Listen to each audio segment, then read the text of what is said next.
Hello my dear student, my name is Krishna Om Dwivedi and today we are discussing about question number 3 of chapter number 9 ray optics of 12th standard.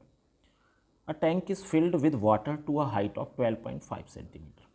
एक कोई tank है जिसको हमने 12.5 centimetre की height तक भरा हुआ है.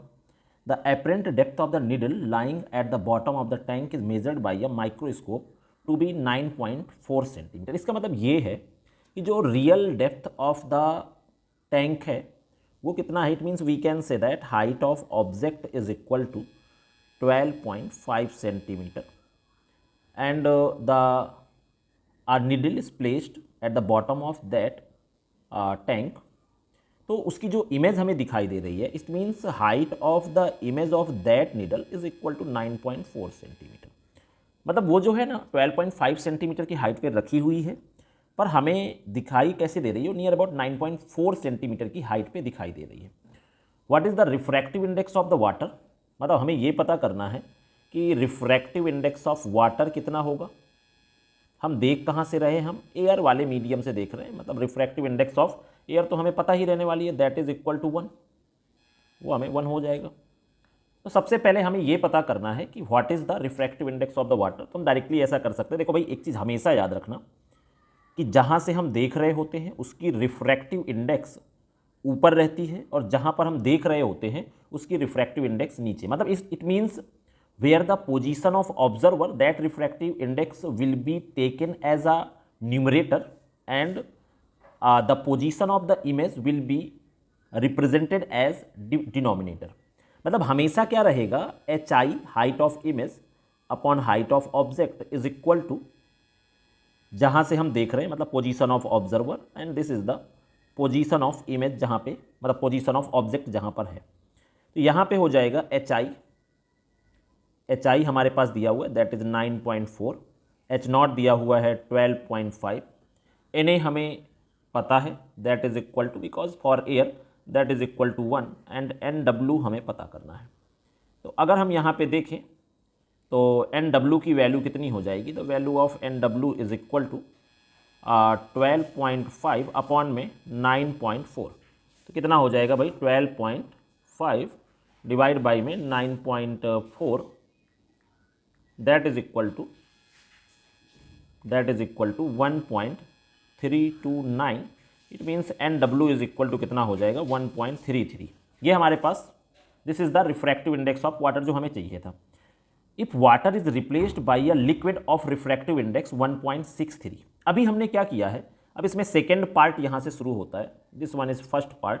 अब यहाँ से सेकेंड पार्ट शुरू होता है कि अगर हमने वाटर को रिप्लेस करके एक दूसरा कोई लिक्विड रख दिया है जिसकी refractive index that is refractive index of liquid, तो वो हमारे पास दी गई है 1.63 up to the same height. मतलब भाई यहाँ पे ऑब्जेक्ट की डिस्टेंस वही रहने वाली है 12.5 centimetre. By what distance would the microscope have to be move to focus on the needle again. मतलब अभी हमें भाई अगर लिक्विड हमने चेंज किया है तो 100% इमेज की पोजीशन बदलने वाली है और हमें ये देखना है कि अगर इमेज की पोजीशन बदलेगी तो हमें उस ऑब्जेक्ट को देखने के लिए माइक्रोस्कोप को कितना मूव करना पड़ेगा वो हमें फाइंड करना. तो मैंने सिंपल सा बताया है कि भाई हमेशा height of image upon height of object, या हम ऐसा कह सकते हैं कि apparent depth upon real depth is equal to the refractive index of that medium from where the observer is observing that body. और यहाँ पे जहाँ पे ऑब्जेक्ट प्रेजेंट होता है, तो इस बार ऑब्जेक्ट कहाँ पे प्रेजेंट है, लिक्विड वाले मीडियम पे प्रेजेंट है. तो यहाँ पे हम क्या करते हैं, कुछ इस तरह से हम इसको सॉल्व कर लेते हैं. इस बार हमें पता करनी है कि इमेज कहाँ पे फॉर्म होगी. तो h i is equal to n a upon में एन एल इंटू में कितना हो जाएगा एच नॉट. ये हुआ तो h i is equal to n a 1 है, एन एल है 1.63 इंटू में एच नॉट कितना है दैट इज इक्वल टू 12.5. इसका मतलब ये है कि इस समय जो है ना 12.5 हमें डिवाइड बाई कितना कर देना है 1.63. Then that is equal to h i is equal to कितना हो जाएगा 7.67 सेंटीमीटर. मतलब इस बार जो है ना हमने लिक्विड की रिफ्रैक्टिव इंडेक्स चेंज की है, तो जो 12.5 सेंटीमीटर पे जो ऑब्जेक्ट रखा हुआ था तो उसकी इमेज कितनी बन रही है 7.67 सेंटीमीटर की जितनी इमेज बन रही है. पर हमें ये पता करना है कि आखिर हमें माइक्रोस्कोप को कितना शिफ्ट करना पड़ेगा पहले के कंपैरिजन में। तो पहले जो इमेज बन रही थी वो हमारी बन रही थी 9.4 सेंटीमीटर पे, अभी इमेज कितनी बन रही है 7.67 सेंटीमीटर जितनी बन रही है। तो अभी हमें क्या करना है यहाँ पे, तो यहाँ पे हो जाएगा माइक्रोस्कोप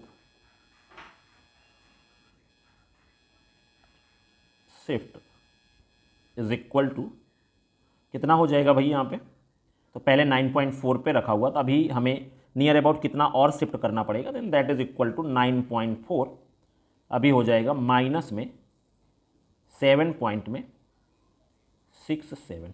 तो अगर हम इसको सब्ट्रैक्ट करते हैं तो कितना हो जाएगा 9.4 माइनस में 7.67, that is equal to 1 point में 1.73 सेंटीमीटर। तो मतलब अभी हमें लगभग माइक्रोस्कोप को इतना पीछे हटाना पड़ेगा अगर हमें एक परफेक्ट इमेज फाइंड करनी है। Thank you so much.